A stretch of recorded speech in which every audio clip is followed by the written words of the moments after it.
Joining সেন্টেন্সের আমরা আজকে সিম্পল সেন্টেন্সে কীভাবে জয়েনিং করে সেটা আমরা আজকে দেখব। আমরা জানি সিম্পল সেন্টেন্সে ফাইনাইট ভার্ব একটা থাকবে এবং নন ফাইনাইট ভার্ব অনেকগুলো থাকতে পারে। ঠিক আছে, তাহলে আমাদেরকে আগে কিন্তু ফাইনাইট আর নন ফাইনাইটের ভার্বের সম্পর্কে একটা কনসেপ্ট রাখতে হবে।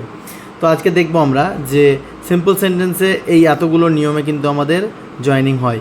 আজকে আমরা যেটা শিখব সেটা হচ্ছে ইউজিং ইনফিনিটিভ ইউজ করে কিভাবে জয়েনিং করতে হয়। ঠিক আছে, এই যে প্রথম প্রশ্নটা আছে, ইনফিনিটিভ কথার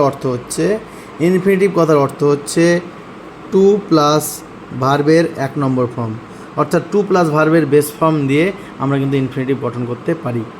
তাহলে এই যে এখানে প্রথম এক্সাম্পলটা আছে, he heard of his son success, he became glad. সে শুনেছিল তার ছেলের সাফল্য, হি বিকেম গ্ল্যাড, সে আনন্দিত হয়ে পড়েছিল। তাহলে সে আনন্দিত হয়ে পড়েছিল তার ছেলের সাকসেস শুনে। তাহলে যেই কারণটা হবে সেই কারণটার সঙ্গে কিন্তু আমাদেরকে ইনফিনিটিভ যুক্ত করতে হবে। কারণটা কি? কারণটা হচ্ছে তার ছেলের সাফল্য শোনা, তারপরে সে গ্ল্যাড হয়েছিল।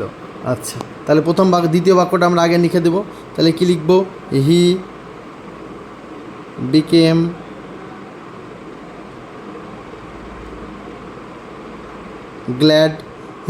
গ্ল্যাড, এবার আমরা জানি টু নিয়ে আসতে হবে, আর হেয়ারটা হচ্ছে ভার্ব, তাহলে আমাকে টু প্লাস ভিওন হার্ড, হেয়ারের 1 নম্বর ফর্ম হচ্ছে হার্ড, তাহলে হেয়ার লিখতে হবে, টু হেয়ার। অর্থাৎ আমরা জানি ইনফিনিটিভ মানে টু প্লাস ভার্বের 1 নম্বর ফর্ম, তাহলে আমরা টু প্লাস হেয়ার লিখে দিলাম এবং বাকি পড়ে আছে অফ হিজ সন সাকসেস, এটা লিখে দেব।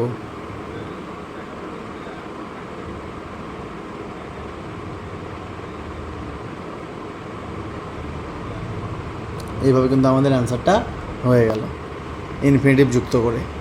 তাহলে ইনফিনিটিভ মানে হচ্ছে টু প্লাস ভার্বের 1 নম্বর ফর্ম, তাহলে এটা ইনফিনিটিভ করলাম টু হেয়ার।